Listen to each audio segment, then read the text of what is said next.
Hari ini kita akan belajar bersama-sama untuk mata pelajaran tematik kelas 1.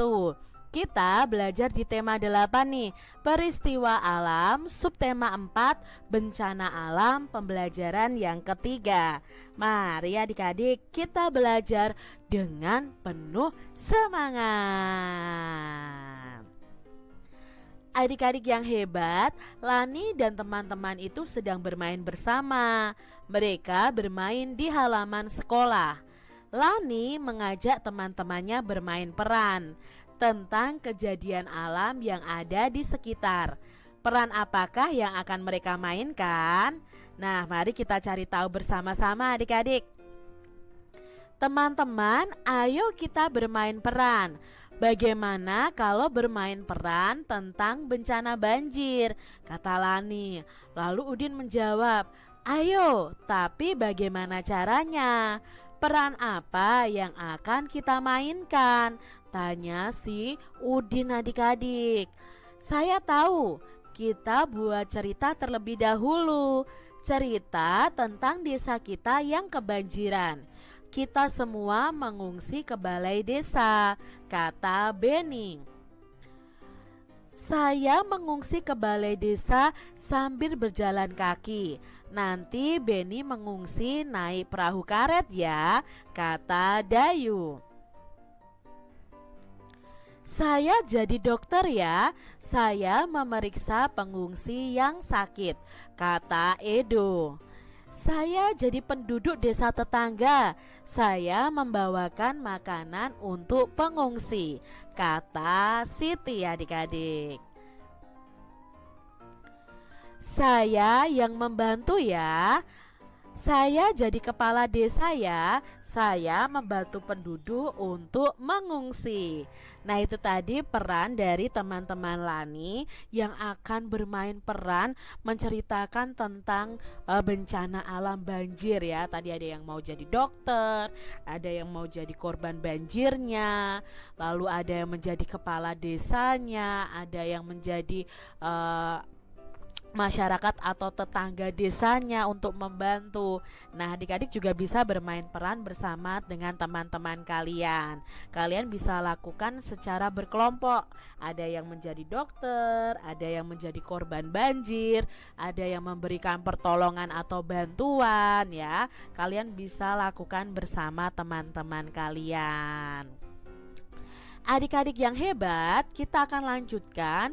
Kita akan belajar mengenai suhu panas dan suhu dingin. Usai bermain, Lani dan teman-temannya itu kembali ke kelas adik-adik. Udara di luar kelas itu terasa panas. Sementara itu udara di dalam kelas terasa sangat dingin adik-adik. Lani ingat, semalam itu hujan deras. Udara terasa dingin. Siang ini sangat cerah. Udara terasa panas. Adik-adik, tentunya kalian tahu ya tentang suhu panas dan suhu dingin. Kita itu bisa merasakan ketika cuacanya panas ya kita akan keringat ya adik-adik ya, keringatan, lalu kita akan merasa kegerahan, mudah haus.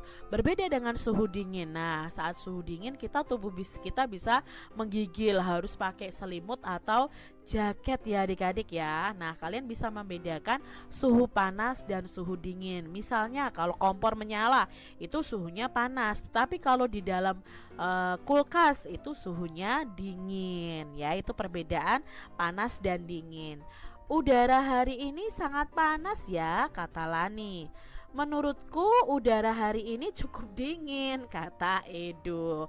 Nah, padahal kalau di sini Laninya kepanasan, tapi Edonya kedinginan ya adik-adik ya. Nah, adik-adik yang hebat, Lani dan Edo itu berbeda pendapat. Mereka merasakan suhu udara yang berbeda, walaupun pada waktu dan tempat yang sama.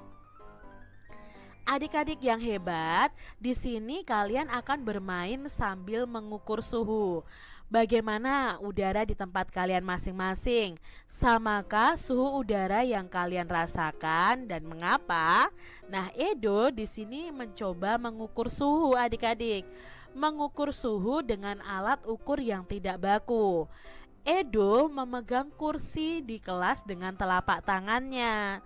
Kursi akan terasa dingin adik-adik. Edo lalu berjalan keluar kelas dan Edo memegang batu di halaman sekolah. Batu yang dipegang Edo ini terasa panas karena langsung terkena sinar matahari. Nah, di sini adik-adik bisa memegang berbagai macam benda yang ada di sekitar kalian nih.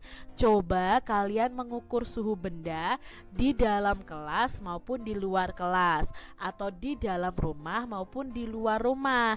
Bisa kalian lakukan bersama dengan teman-teman atau keluarga kalian adik-adik. Nah, setelah itu carilah 5 benda yang ada di dalam kelas atau di dalam ruangan, dan 5 benda yang di luar kelas atau di luar ruangan. Nah, peganglah dengan telapak tangan kalian, dan apa yang kalian rasakan coba kalian bandingkan adik-adik. Nah, adik-adik, setelah tadi ya mencari 5 benda yang di luar ruangan dan di dalam ruangan, coba kalian tuliskan pada tabel berikut ini, lalu berikan nih tanda centang pada suhu yang tepat.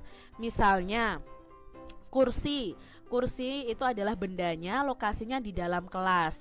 Nah, suhunya panas atau dingin? Karena di sini yang dicentang adalah suhu dingin, berarti itu suhunya kursi dingin. Batu ya, lokasi bendanya di halaman rumput atau di halaman sekolah, ternyata suhunya panas. Nah, adik-adik cari benda-benda yang lain dan letaknya itu di dalam ruangan maupun di luar ruangan, lalu kalian pegang suhunya itu panas atau dingin. Nah, adik-adik, mintalah temanmu menyebutkan benda dalam tabel. Pilih 4 benda yang tidak ada di tabelmu nih. Cari dan pegang bendanya, lalu rasakan suhunya. Bandingkan suhu antara 2 benda itu. Manakah yang terasa lebih panas dan manakah yang terasa lebih dingin adik-adik. Ya, kalian bisa bandingkan dengan memegangnya. Nah, gambar bendanya pada kotak berikut ini ya. Misalnya perbandingan 2 buah benda, yaitu benda A dan benda B. Misalnya kalian mengambil batu dari luar kelas, lalu mengambil pensil nih adik-adik ya di dalam kelas. Nah, mana yang lebih panas? Kalau yang lebih panas yang batu, maka kalian gambarkan di sini batu. Yang lebih dingin pensil, ya kalian gambarkan pensilnya. Nah, kalian bisa membuat dengan 4 macam benda. Kalian bandingkan, lalu kalian ukur ya suhunya panas atau dingin. Kalian gambarkan di buku tulis kalian masing-masing. Adik-adik yang hebat, pengalaman bekerja sama. Dayu telah beraktivitas bersama teman. Dayu telah mengukur nih suhu benda dengan alat ukur yang tidak baku. Dayu dan teman-temannya beristirahat sejenak. Setelah itu, Dayu dan teman-temannya bertukar cerita. Saat tertimpa bencana alam, bantuan itu sangat dibutuhkan adik-adik. Orang-orang akan saling bekerja sama untuk menolong korban bencana alam adik-adik ya. Contohnya bencana banjir. Nah, para korban bencana itu dapat segera ditolong. Jadi kalau ada korban bencana alam, kalian harus juga ikut membantu ya adik-adik. Apapun usaha kalian itu sangat membantu mereka.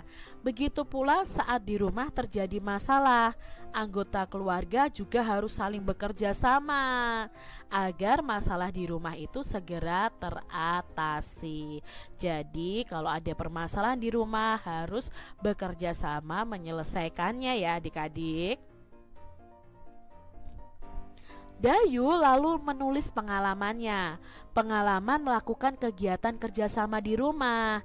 Bagaimana kamu bekerja sama di rumah? Nah, ini adalah contoh adik-adik dari pengalaman Dayu ya. Coba kalian juga menuliskan pengalaman kalian bekerja sama di rumah. Berikan judul pada cerita kalian. Contohnya seperti ini adik-adik. Kerjasama membersihkan rumah. Pada hari Minggu, aku dan keluargaku mengadakan kerja bakti membersihkan rumah. Ayah mencuci sepeda motornya, ibu membersihkan halaman rumah, kakak mengepel lantai, dan aku menyapu lantai rumah. kami bekerja sama sehingga pekerjaan cepat selesai. Coba ya adik-adik buat cerita kerjasama yang pernah kalian lakukan bersama keluarga kalian. Demikian tadi adik-adik pembahasan kita di tema 8